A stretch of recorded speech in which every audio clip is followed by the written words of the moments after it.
ideas with you all.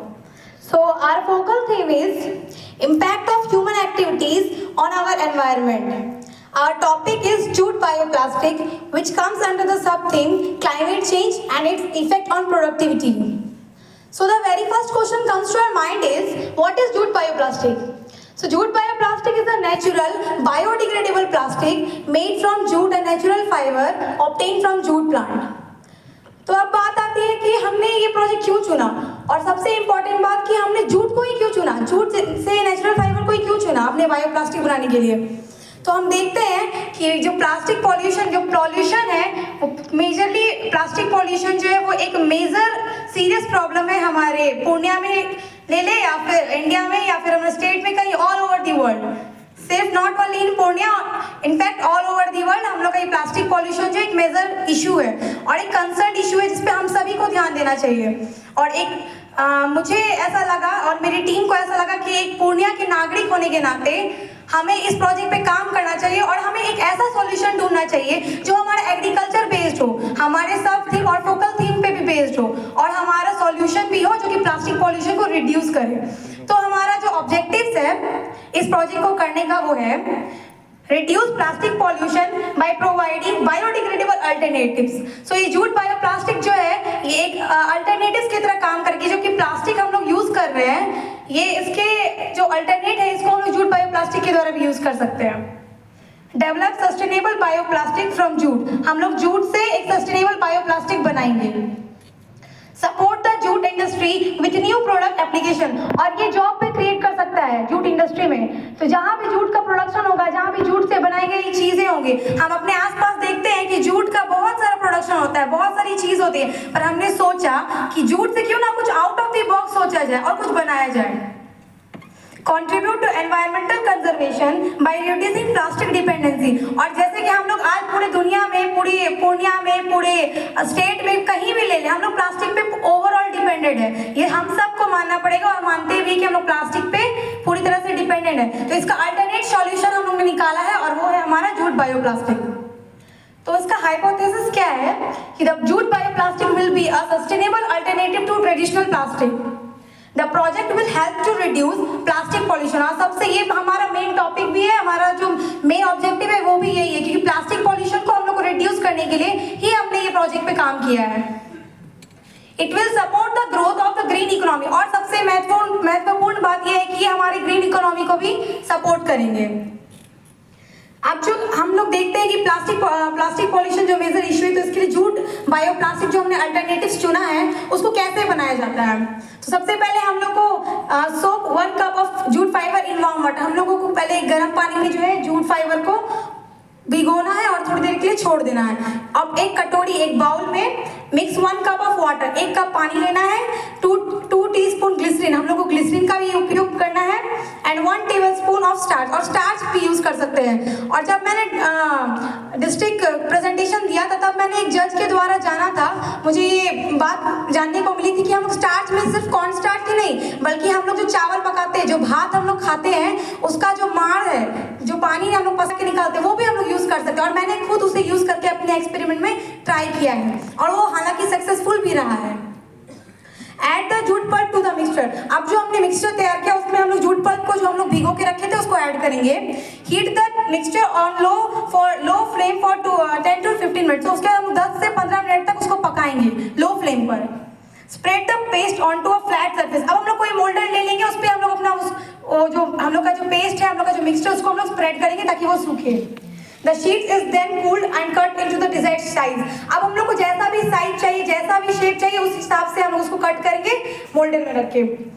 The machine seals the edges of the sheet to form a bag shape, अगर हम लोग को jute bioplastic को अगर bag के जैसे भी यूज करना है या फिर जैसे भी यूज करना है, हम लोग उसको उस डिजायर्ड शेप में और साइज में यूज करेंगे और उसको उसी तरह का कट देंगे, शेप देंगे। The bags are packaged and labeled, और हम लोग को अगर अपना लेबलिंग भी डालना है, अगर कुछ लेबल डालना चाहते हैं हम लोग, तो अपना लेबल भी डालेंगे और उसको पैक करके हम लोग यूज कर सकते हैं। अब आता है कि डाटा एनालिसिस, तो हमने अपने प्रोजेक्ट को करने के दौरान हमने बहुत सारे सर्वेज भी किए और लोगों से बहुत कुछ जानने को भी मिला हमें। तो हमारा जो क्वेश्चन था कुछ इस प्रकार था, do you believe plastic pollution is a serious issue? तो मैंने पूछा, हमने और मेरी टीम ने पूरे पूछा कि लोगों से घर घर जाकर कि क्या आपको लगता है कि प्लास्टिक पॉल्यूशन एक सीरियस इशू है? तो उनका जो आंसर रहा वो 100% येस में रहा और 0% नो में रहा। तो हमें पता चला कि ये प्लास्टिक पॉल्यूशन है, सभी लोग मानते कि एक बहुत ही सीरियस प्रॉब्लम है और हम सबको इस पे कोई ना कोई एक्शन करना चाहिए, कोई ना कोई एक्शन लेना चाहिए। हमारा जो दूसरा सवाल था, do you think using jute bioplastic can help plastic waste? अब हम लोगों ने ये सवाल पूछा कि क्या आपको लगता है कि जूट बायोप्लास्टिक को यूज करने से हमारा जो प्लास्टिक वेस्ट है ये कम हो सकता है? तो 70% जो लोग हैं उन्होंने हाँ कहा और 30% जो लोग हैं उन लोगों ने ना कहा। हालांकि उन लोगों को उनकी जानकारी नहीं होगी या फिर उन लोगों ने पहले ये बात नहीं सुना होगा। Are you interested in buying environmental friendly product? अब हम लोगों ने उनसे पूछा कि क्या आप लोग जो है एनवायरमेंटल फ्रेंडली, इकोनॉमिकल फ्रेंडली और एनवायरमेंटल फ्रेंडली जो कि हमारे एनवायरमेंट को नुकसान ना करे, अपने पर्यावरण को नुकसान ना करे, क्या आप वैसा प्रोडक्ट, वैसा सामान को इस्तेमाल करना चाहेंगे? तो 90% लोगों ने हाँ कहा और 10% लोगों ने ना कहा।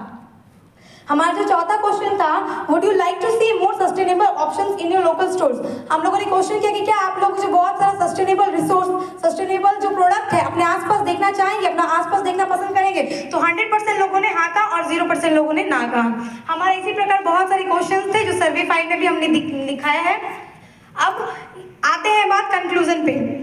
तो कंक्लूजन हमारी ये है कि they help to reduce plastic pollution. ये हम लोग का जो बायोडिग्रेडेबल अल्टरनेटिव जो जूट बायोप्लास्टिक हमने बनाया है, ये प्लास्टिक पॉल्यूशन को रिड्यूस करने में मदद करेगी। They are biodegradable making them safer for the environment, और ये एनवायरमेंट के लिए पूरी तरह से सेफ है। ये बायोडिग्रेडेबल है, ये यूज करेंगे हम लोग। जब जैसे प्लास्टिक को फेंक देते हैं वो अपने आप से जो है माइक्रो ऑर्गेनिजम्स के द्वारा जो है वो बायोडिग्रेड हो जाएगा। उसके बाद आता है jute bioplastics are sustainable eco friendly alternatives. तो जूट बायोप्लास्टिक जो सस्टेनेबल है, इको फ्रेंडली है और अल्टरनेटिव तो है प्लास्टिक के अकॉर्डिंग में, ट्रेडिशनल प्लास्टिक। आते हैं कि इस मेजर प्रॉब्लम का सॉल्यूशन क्या है। तो eco friendly packaging for a cleaner future. हम लोग जैसे कोई भी चीज़ का पैकेजिंग कर रहे हैं और तो इसके लिए जो है ये इको फ्रेंडली पैकेजिंग है और ये क्लीनर फ्यूचर, हम लोग का फ्यूचर को अहेड हमारा जो फ्यूचर रहेगा वो एकदम क्लीन रहेगा। बायोडिग्रेडेबल अल्टरनेटिव्स टू प्लास्टिक्स के लिए बायोडिग्रेडेबल है और अल्टरनेटिव भी है। Reduce pollution and environmental harm, और जो हमारे एनवायरमेंट हार्म हो रहे हैं, जो कि मैंने क्लास 7th के साइंस बुक में पढ़ा था कि जैसे गाय होती है, हमारी जो गाय माता है वो जैसे चढ़ती है, वो जब खाना खाती है, जब घास को चढ़ती तो वो उनको तो वो सेंस नहीं कि वो क्या खा रही है, वो बस अपना खाना खाते जाती है। और वो क्या करती है कि कोई भी डाइपर हो गया या फिर कुछ भी हो गया, कुछ भी प्लास्टिक की चीज़ है वो भी वो खा लेती है, वो भी वो चबाकर अपने पेट के अंदर ले लेती है। और वो क्या करती है फिर वो जो उनका जो प्लास्टिक होता है वो क्या करते हैं, उनके इंटेस्टाइन को ब्लॉकेज कर देते हैं और उसके वजह से उनको डेथ भी हो जाती है। तो हमने इस चीज़ के चलते भी ये प्रोजेक्ट को चुना था। Sustainable production from renewable jute. अब जूट जो कि एक रिन्यूएबल रिसोर्स है, रिन्यूएबल प्लांट है, इससे हम लोगों ने सस्टेनेबल जो कि ज़्यादा दिन तक सस्टेन कर सके ऐसे प्रोडक्ट्स को यूज़ करना चाहा। अब जो ये प्रोजेक्ट है इसका फ्यूचर स्कोप क्या है, ये आगे फ्यूचर में क्या काम करेंगे ये देखते हैं हम लोग। Eco friendly solution for everyday products. हम लोग का जो एवरीडे प्रोडक्ट है, एवरीडे प्लास्टिक यूसेज जो है हम लोग का, उसके लिए इको फ्रेंडली है, 100% सेफ है। They can be use in agriculture as biodegradable mulch films. हम लोग जो एग्रीकल्चर में यूज करते हैं, तो हम लोग जो लाइन बाय लाइन जो एग्रीकल्चरिंग का जो करते, सोइंग करते हैं, इरिगेशन करते हैं, उसमें जो मल्च फिल्म्स यूज करते हैं वो प्लास्टिक का होता है, वो हम लोग जूट बायोप्लास्टिक का भी यूज कर सकते हैं उसके अल्टरनेट में, जो कि एकदम सेफ रहेगा। हेल्पिंग रिड्यूस प्लास्टिक पॉल्यूशन, और ये प्लास्टिक पॉल्यूशन को भी रिड्यूस करता है। Growing partnerships to expand production, और ये जॉब, जैसा कि मैंने पहले ही बोला कि ये जॉब को भी एक्सपेंड करेगा। तो जैसे ही जूट इंडस्ट्री में जॉब हम लोग लेने जाएंगे तो जूट में हम लोग आउट ऑफ द बॉक्स सोचकर ये प्रोडक्ट बनाए हैं और एक्सपेरिमेंट्स किए हैं, तो ये जॉब में भी मदद करेगा। Thank you. बहुत अच्छा। एक मिनट कंटिन्यू, बस 5 मिनट।